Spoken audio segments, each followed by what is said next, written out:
Jah. Kasih. Gimana kabarnya sekarang? Alhamdulillah baik. Kamu gimana? Alhamdulillah aku juga baik. Oh iya, ngomong-ngomong, kamu sekarang kuliah atau gimana? Aku kuliah sekarang. Kalau boleh tahu jurusan apa? Jurusan gizi. Ya, BTW semester berapa, Jah? Sekarang semester 4 mau semester 5. Semester 4 mau ke 5. Biasanya tuh di semester 5 itu ada kayak lebih fokus ke jurusannya gitu loh. Kalau di aku sendiri kan BK itu ada 3 fokusnya, yaitu keluarga, komunitas, sama inklusi. Kalau di jurusan kamu kira-kira ada nggak, Jah? Ada. Sama sih, kalau kamu kan 3 ya? Sama. Aku juga. Aku di gizi masyarakat. Terus ada gizi klinik sama itu lebih ke kayak usaha gitu, kayak catering gitu. Lebih ke arah gitu. Terus kamu udah nentuin belum? Kamu pengen fokusnya kemana nanti di semester 5? Belum sih, aku belum banget. Takut gitu loh. Masih apa ya? Masih labil kayak takut salah pilih aja. Iya sih. Oh iya, by the way, aku kemarin tuh dapat ilmu baru di kampusku. Dan kamu bersedia nggak buat jadi teman diskusi aku dalam penerapan ilmu baru ini? Bersedia kok. Tapi ada beberapa kayak ketentuan gitu. Apa sebenarnya? Kayak yang pertama kan di sini tuh aku sebagai konselor dan kamu sebagai konselia. Dan di sini ketentuannya ini bakalan aku rekam. Itu kamu bersedia apa enggak? Itu yang pertama sih. Bersedia sih. Dengan identitas kamu terbuka kayak gini, kamu bersedia enggak? Nggak apa-apa, bersedia. Soalnya kan kalau di aku tuh ada haknya konselor itu rahasianya dijaga sama konselor. Tapi berhubung ini buat dokumentasi, jadi kalau emang kamu nggak apa-apa, ya oke, kita lanjutin dengan rekaman dan wajah kamu terbuka kayak gini. Nggak apa, ya aku bersedia kok. Jadi ya pada intinya kamu bersedia nggak ngikutin sesi konseling ini sampai akhir? Aku bersedia sih. Alhamdulillah ya, kalau udah bersedia. Kalau dapat aku tangkap sih ya, kamu tadi masalahnya tuh lebih bingung menentukan ketiga pilihan di konsentrasi di semester 5 tadi, bener nggak? Benar banget. Bener banget Kak. Terus dalam adanya masalah itu pasti kan butuh penyelesaian. Nah, di sini aku tanya, kamu ada motivasi nggak buat menyelesaikan masalah itu? Ada, kalau motivasi sih ada. Belum selesai masalah itu. Alhamdulillah ya, Nat. Bener-beneran ada nih. Ada kok ada. Terus kalau aku boleh tahu ya, penyebab munculnya kamu merasa kok kamu tuh sedang bingung dalam menentukan tiga pilihan ini tuh apa sih? Penyebabnya lebih takut salah milih. Jadi kayak gizi itu kan banyak ya, dibaginya ada 3. Terus itu beda-beda. Kalau klinik itu lebih ke kayak penyakit-penyakitnya lebih kompleks. Kalau di masyarakat mungkin nggak sekompleks yang klinik. Dan kalau catering kan kayak usaha itu kan beda juga. Nah, takutnya nanti pas aku misalkan memilih di gizi klinik nih, nah pas sampai tengah itu ternyata aku tuh gak mampu gitu loh, kayak mengikuti pelajarannya. Nah, aku takutnya begitu. Jadi kayak lebih ke ketakutan dalam cara pilih gitu. Iya, benar. Itu juga tak pertimbangin banget sih. Aku tuh bingung kan ya, kira-kira aku mampu gak sih gitu kayak. Jadi aku bisa ngediagnos kok kamu tuh ternyata ada permasalahan, yaitu kebingungan dalam menentukan 3 konsentrasi tadi di semester 5 yang secara gak langsung pilihan tersebut tuh akan mempengaruhi jenjang karir kamu ke depannya. Itu bener nggak? Benar banget. Kira-kira cara ngatasinnya gimana ya? Ya itu nanti dulu, kita ketemu di next pertemuan. Jadi nanti bisa kita calling lagi kapan kita bisa ketemu lagi di next pertemuan. Oke, Jah, see you. Hai Jah. Hai Sin. Gimana kabarnya? Alhamdulillah baik. Kamu gimana kabarnya nih? Kan kita ada agak lumayan lama nih ketemu. Alhamdulillah aku juga baik ya, meskipun kemarin dapat ribuan sih. Sama sih, aku juga. Masih suruh. Terus ya Jah. Oke, kita lanjut nih kabarnya kemarin. Iya lanjut. Ayo. Kan kemarin kalau boleh aku ingat lagi ya, kalau boleh aku bahas itu kan kamu pengen masalah pengen pilih kemana untuk lanjut di semester 5. Terus penyebabnya kan karena kamu takut salah pilih. Iya, betul. Nah, kok sampai ada perasaan takut salah pilih itu kenapa gitu? Kan pilih ya tinggal milih gitu. Bingung ya wis tinggal pilih. Terus salah pilih. Nah, aku itu udah mikir ke depannya gitu. Kalau misalnya tinggal milih aja itu mungkin gak terlalu tak pikirkan ya. Cuman yang jadi beban itu nanti setelah aku milih itu aku bisa nggak ngejalaninnya dengan pilihanku itu, bisa nggak, mampu nggak, gitu. Takutnya itu bukan kayak tinggal milih aja, bukan, lebih ke depannya sih. Aku gitu orangnya. Oh, tapi kan kalau masalah kayak kedepannya gimana kan kita juga nggak tahu ya. Terus belajar dari masa lalu, kamu pernah nggak ngalami kejadian kayak salah pilih gini terus akhirnya kamu stuck gitu? Survive kamu tuh gimana saat ngalami kejadian kayak gitu? Sampai kan kamu takut salah pilih, takut kejadian besoknya kedepannya kamu nggak bisa melakukan itu, berarti kan ada masa lalu yang bikin kamu sampai merasa kejadian ini. Kayaknya aku pernah deh kayak gitu ya mas, cuman aku lupa apa ya, aneh sih ini, benar-benar kayak yang bikin aku trauma tapi aku lupa kayak apa ya. Mungkin pas kamu kayak pilih lanjut SMA mau IPA IPS dan saya itu kamu enggak itu karena kemauanku. tapi kalau misal kayak ke SMA mau kuliah gini, kamu pernah kayak bingung ya jurusan apa atau kayak gimana? Ya kalau milih jurusan itu kan banyak kan, itu pasti bingung sih. Cuman kalau yang membuat trauma itu aku benar-benar lupa sih, apa ya, lupa. Ya misalnya kalau lupa nggak apa-apa. Terus pas berhasil nentuin jurusan ini, gimana kok bisa kamu yakin gini? Padahal kan kamu juga belum tentu bisa pas ngelakuin gini lagi tuh belum tentu bisa ngelakuin itu. Terus kok bisa kamu yakin ke gizi dan berani nentuin pilihan itu? Nah, pada awalnya itu kan dari orang tua tuh pengen aku ke kesehatan. Cuman dari aku pribadi tuh kayak takut gitu kan kalau ke kesehatan, kayak yang suntik-suntik itu aku takut. Nah, aku tuh pilih-pilih dulu, kayak survei dulu gitu. Ternyata di gizi tuh gak pakai kayak yang menyeramkan kayak perawat, dokter itu gak ada. Terus di sisi lain, aku juga suka kayak masak, itu aku suka. Jadi kayaknya tuh seru aja gitu kan. Terus kayak misalkan kalau ada materi tentang masak atau apa itu kayak lebih cepet banget buat masak itu. Kayak gitu sih alasan pemilih itu. Oh, akhirnya kamu nentuin buat ke gizi. Iya, Tapi pas di gizi ternyata dipecah lagi. iya dipecah lagi ya dari itu tadi. Akhirnya bingung lagi. Iya bingung lagi, ya Allah. Nah setelah tahapan administrasi kan aku udah banyak menemukan atau mengumpulkan informasi yang cukup lah ya dari kamu. Selanjutnya tuh kita menentukan indikator keberhasilan dari konseling ini. Jadi menurut kamu apa sih indikator keberhasilan konseling kita ini? Indikator keberhasilan, kalau menurut aku ya aku udah gak bingung lagi dalam pemilihan gizi tadi. Udah gak bingung lah dalam memilih gitu, Kayak udah yakin banget. Terus kan aku ngomongnya indikator keberhasilan ini udah kayak tujuan kita melakukan konseling ya. Jadi menurut kamu tujuan ini tuh udah realistis apa enggak? Tergantung sih, kan kita belum bahas ya sebelumnya gambaran yang kita mau tuju itu loh. Nah kan aku gak tahu maksudnya suatu apa yang jadi faktor pendorong aku buat memilih ini itu gitu. Jadi kamu menilainya tuh kayak ini masih belum realistis gitu lah ya. Maksudnya belum tentu realistis gitu. Iya, ya. belum tentu. Kamu mikirnya ini realistis kalau kita udah melakukan step by step gitu tak, untuk mendukung kamu mencapai udah nggak bingung lagi nih. Iya, udah masih ada pertimbangan gitu loh. Kira-kira kalau ada pertimbangan itu kan masih bisa tak pertimbangi. Oh kayaknya ini bisa deh, oh kayaknya ini nggak bisa deh, gitu loh maksudnya. Jadi kita tuh untuk mencapai tujuan itu ada tahapan-tahapannya gitu tak. Iya. Nah kita tentuin dulu juga tahapan-tahapan untuk mencapai tujuan itu tuh apa kalau menurut kamu? Tahapan-tahapan agar tujuan tersebut itu tercapai, kayak misalnya ya untuk mengetahui tujuan tersebut itu kamu harus mengumpulkan informasi-informasi. Ya benar, ya itu pertama itu harus benar-benar banyak banget informasi yang kita tahu.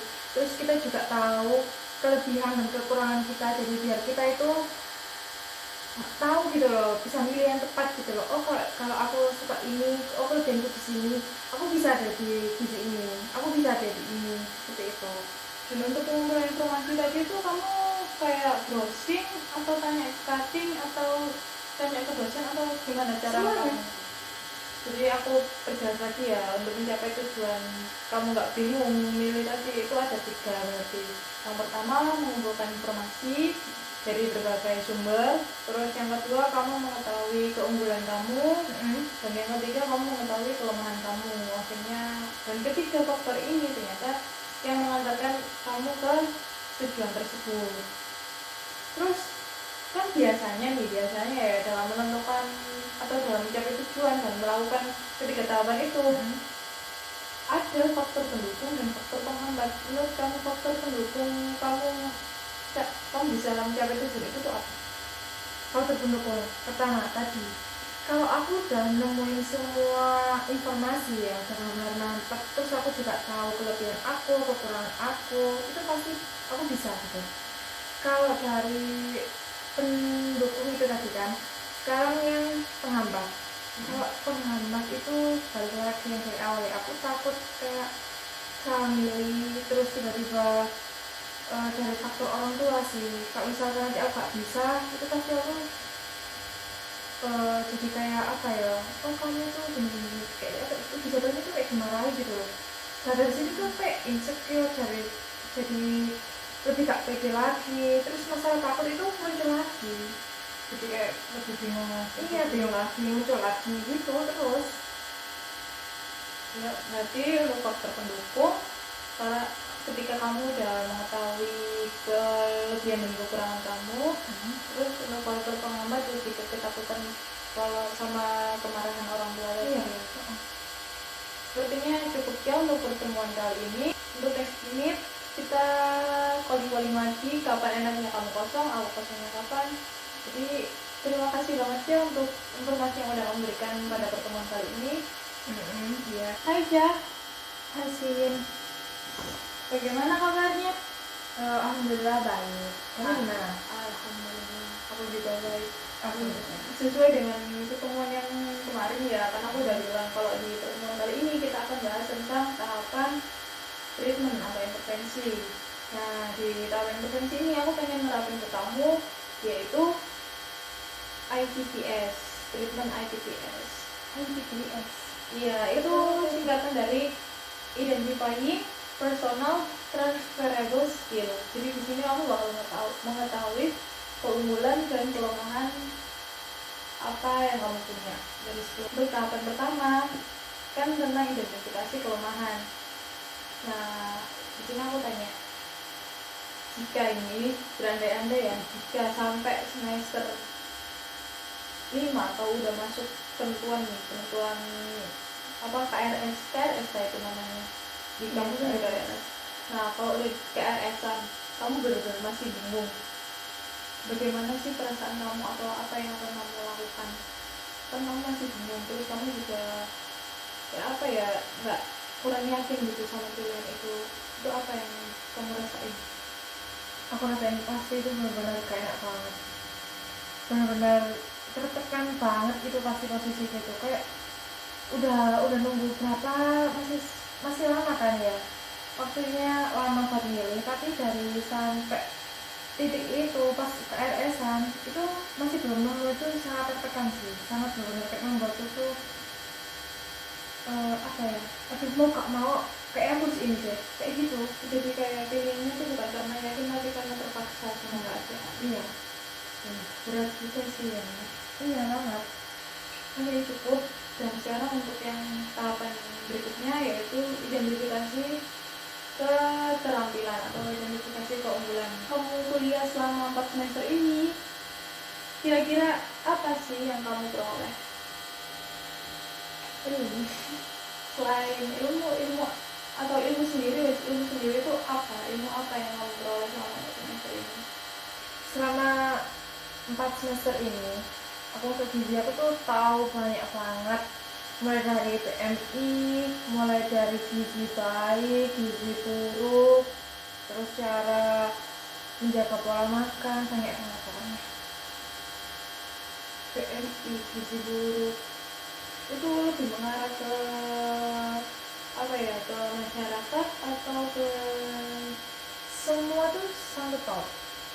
Semuanya Semuanya. dibahas berarti selama Iya. 4 semester ini, Iya, dari mulai masyarakat terus sampai ke apa, dari yang orang penderita, iya semuanya dibahas dari situ. terus ada nggak dari ilmu atau yang kamu paparin tadi itu kamu tuh suka banget dalam bahasnya, terus sampai kamu tuh cerita ke teman-temanmu atau cerita ke orang yang emang bukan di lingkungan sini, tapi karena kamu suka banget sama hal itu akhirnya kamu tuh tetap cerita ke mereka yang nggak, sebenarnya mereka juga nggak ngerti masalah gizi itu, ada nggak? Ada, tapi bukan ke yang suka banget, suka aja sih, bukan yang suka banget.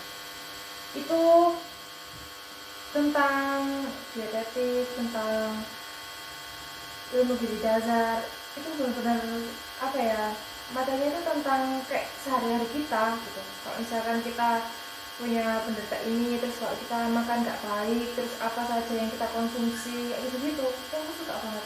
Jadi aku suka gitu nge-share ke orang-orang yang belum tahu kayak gitu. Itu kamu tuh kayak ngitung gizinya gitu kan? Iya. Resep masakan atau Iya, dari awal nih ya, kayak misalkan ada pasien, itu aku udah hitung-hitung nih berat badannya berapa, idealnya berapa, nih kasusnya ini masuk gizi apa, normal, sedang, kurang atau lebih gitu kan, kayak gitu. Terus baru dari situ tuh aku bisa bikin kayak menu-menu untuk pasiennya.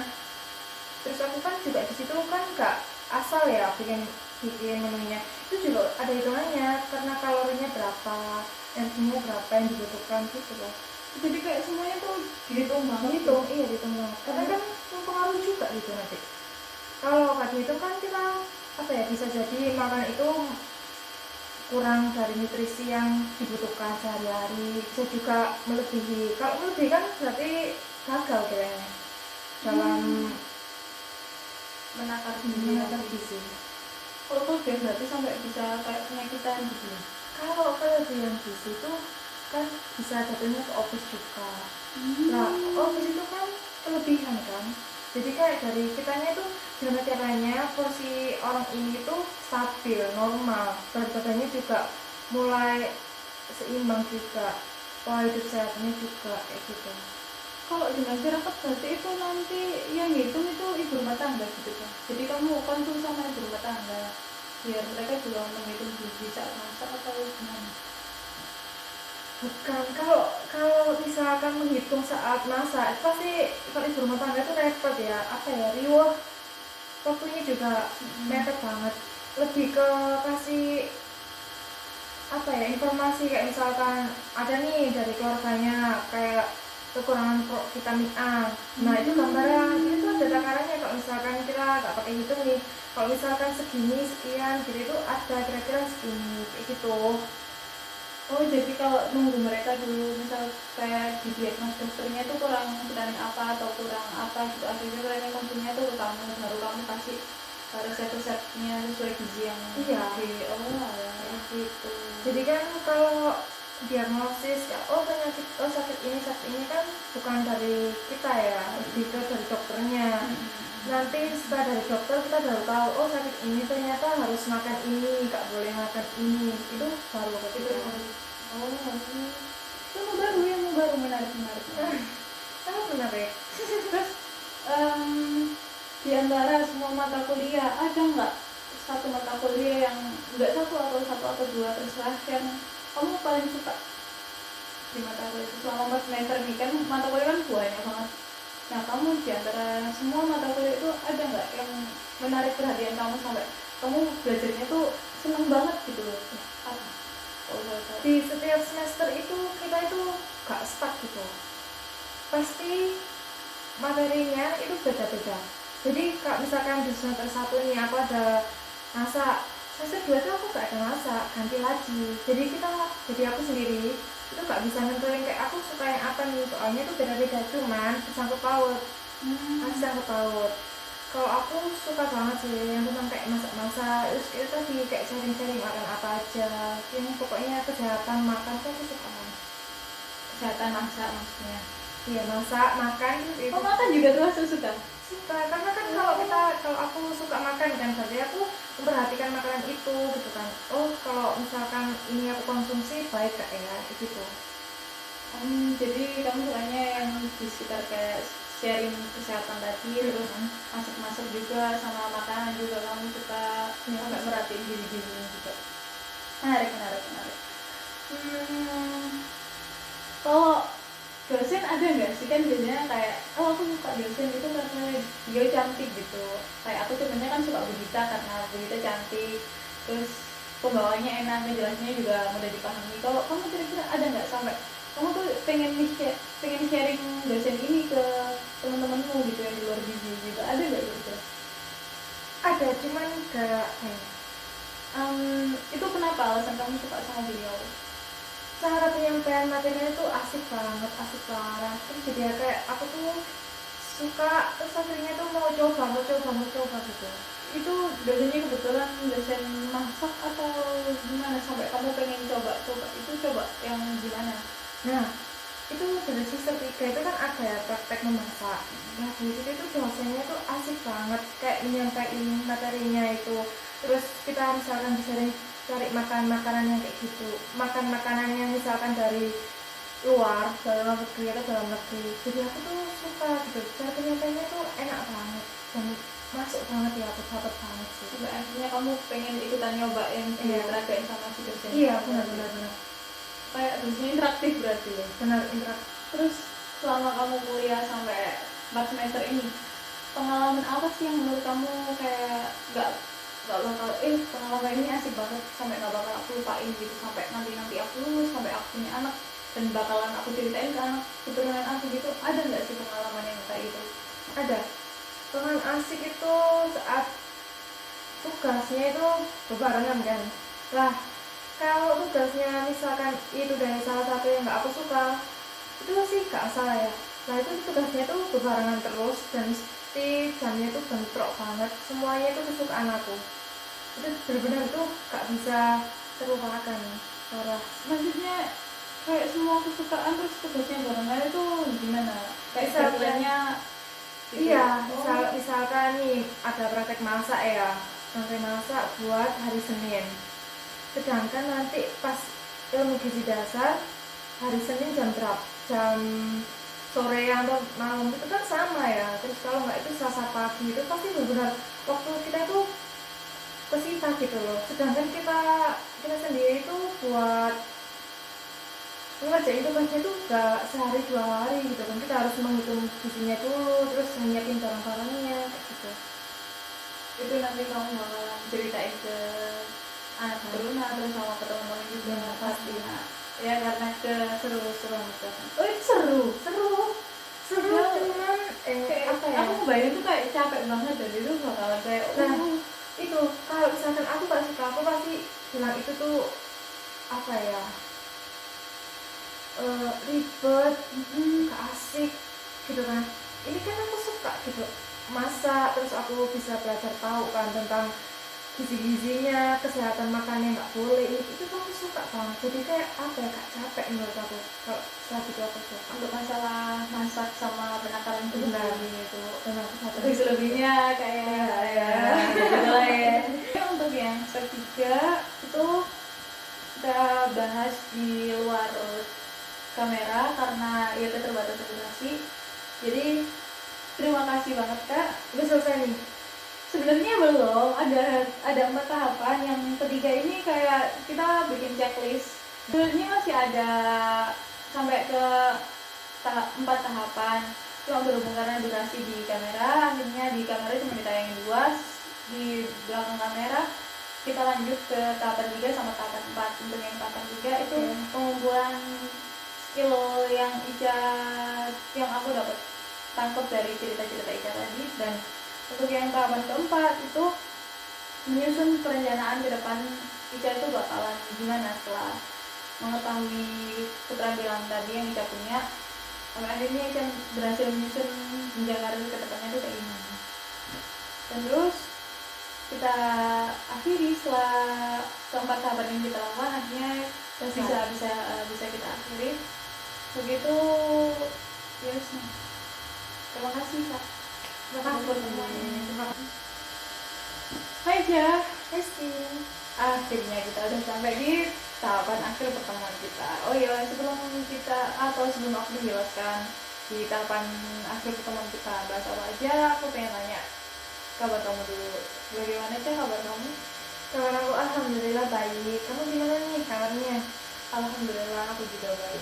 Alhamdulillah. Jadi pada tahapan ini itu namanya tahapan terminasi lah. Tahapan terminasi ini aku bakal ngejelasin atau aku bakal menyimpulkan dari awal pertemuan kita sampai akhir pertemuan kita. Di awal kan kita udah sepakat bahwa masalah kamu itu, kamu memiliki masalah dalam kebingungan menentukan pilihan di antara 3 pilihan di semester 5 kamu kan, untuk menentukan apa, fokus jurusan. Terus di situ kamu juga udah nyimpulin kalau ada tahapan-tahapan yang kamu bisa lakukan untuk mencapai tujuan itu, yaitu yang pertama dengan menggali informasi sebanyak-banyaknya dari berbagai sumber. Terus yang kedua menentukan kekurangan kamu. Terus yang ketiga menentukan kelebihan kamu. Nah di sini kita juga, atau aku lebih tepatnya itu menerangkan kamu tentang treatment IPPS, yaitu Identifying Personal Transferable Skill. Di sini kamu bisa secara nggak langsung kamu memaparkan kelebihan dan kekurangan kamu. Untuk kelebihan sendiri aku udah menemukan catatan berupa kamu memiliki skill di bidang sosialis, terus kamu juga ternyata memiliki kepribadian tidak pantang menyerah, terus kamu juga berani mencoba hal baru. Terus Tapi mencoba hal baru itu kan agak punya rasa takut juga dari awal itu. Kayak takut salah milih juga kan nanti. ya, tapi di sini mencoba hal baru ini dalam konotasi yang emang hal tersebut itu kesukaan kamu. Contohnya kayak masak, kan kamu emang bener kayak basic kamu tuh masak, akhirnya kamu menemukan masakan baru, itu kamu kayak suka gitu kan. Iya suka. Meskipun kamu belum pernah masak itu, tapi karena kamu emang bisa kayak suka sama masak, akhirnya kamu berani untuk survive masak makanan yang lain. Makanya aku di sini menunjukkan kalau kamu mau untuk mencoba hal yang baru. Apa itu cuma dimasak? Nah itu kan aku nyontohinnya di basic yang kamu suka, entah itu di lain hal kamu ada ketertarikan di hal yang lain, itu kamu nanti bisa survive lagi. Di sini kan menurut pemaparan yang kamu sampaikan dari pertemuan awal sampai pertemuan ini, itu kamu lebih condong ke keunggulan kamu di masak atau ketertarikan kamu di bidang masak. Jadi mungkin mencoba hal baru di sini berlaku pada kamu di bidang masak. Terus selain itu kamu ada bidang di sosial, jadi secara nggak langsung tuh kayak kamu pas melakukan itu kamu tuh kan senang, dan senang ini aura ceriamu itu Keluar. ada. Iya, itu sih yang aku tangkap sampai ke pertemuan kemarin. Dan untuk pertemuan ini aku pengen tanya, gimana setelah kita melakukan sesi konseling, kamu udah bisa menentukan pilihan nggak, kamu dari ketiga jurusan ini kamu cocoknya di mana? Bisa dong. Apa kalau boleh tahu? Ya sebelumnya aku mau tanya lagi, ketiga tadi apa aja sih kalau boleh tahu? Gizi klinik, gizi masyarakat, sama gizi usaha kayak catering gitu makanan. Nah dari ketiga pilihan ini kamu ada pilihan kemana? Aku insya Allah bakal ke gizi masyarakat. Alhamdulillah kalau udah bener-bener kamu yakin satu pilihan. Yakin banget. Terus kalau misalnya kan hambatan tadi kan ada di kamu bilang kan di orang tua. Iya. Nah, kalau misalnya tiba-tiba pas kamu udah menentukan pilihan, udah yakin ya di gizi masyarakat, orang tua kamu kurang setuju atau menentang sama pilihan kamu, itu kamu bakal kayak gimana ngatasinnya? Aku sih lebih ke kasih tahu ya informasinya, kalau di gizi masyarakat tuh kayak gini. Mungkin orang tua nggak setuju itu karena kurangnya informasi, karena mereka sendiri juga bukan orang yang sosial, terus nggak kuliah juga kan, jadi kayak pandangannya mungkin kurang gitu. Aku bisa ngasih pandangan dari segi gizi masyarakat ini gimana untuk kedua orang tua aku. Mungkin juga bisa dimasukkan kayak ke skill kamu itu lebih cocok, jadi untuk hambatan mungkin bisa terselesaikan lah ya. Iya. Terus untuk tindakan selanjutnya, terusan tindakan selanjutnya ini kayak ke contoh karir kedepannya yang ingin kamu pilih dari gizi masyarakat ini apa gitu. Kan kalau gizi ini mungkin emang udah jelas ya larinya tuh bakalan ke rumah sakit. dan mengatasinya juga mungkin pasien-pasien yang emang ada Bermasalah. penyakit masalah kesehatan, ya memang kesehatan tapi kan kayak lebih fokus di rumah sakit gitu loh. Nah kalau gizi masyarakat sendiri tuh kayak bayangan kamu ke depan tuh kamu bakalan berkarir di mana?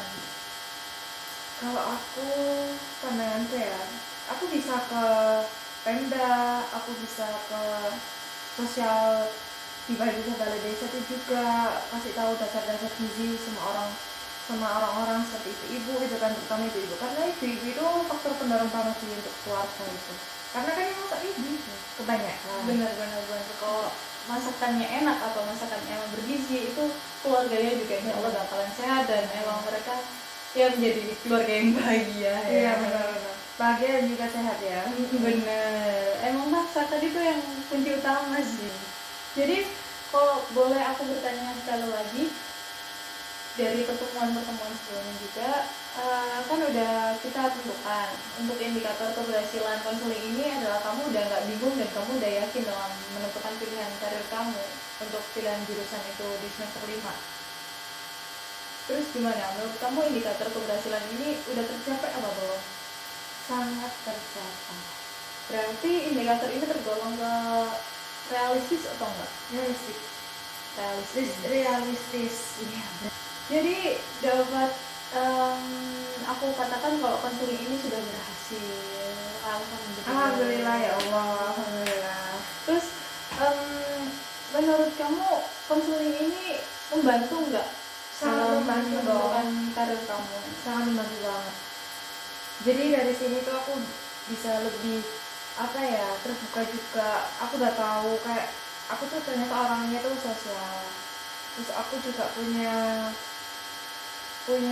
jiwa-jiwa yang pantang menyerah. Ternyata tuh aku baru tahu loh. Selama ini tuh aku nggak tahu kalau aku tuh ternyata nggak pantang menyerah. Alhamdulillah ya Allah. Alhamdulillah. Ya baik, berarti dapat kita akhiri untuk sesi konseling kita dan semoga kita bisa dipertemukan dengan keadaan yang baik-baik saja dan sehat selalu. Terima kasih Ica sudah berpartisipasi dengan sangat kooperatif di sesi konseling ini. Semoga karir kedepannya semakin lancar dan sudah tidak dibingungkan lagi dengan segala pilihan yang ada. Terima kasih Kak Ica. Terima kasih juga Cindy.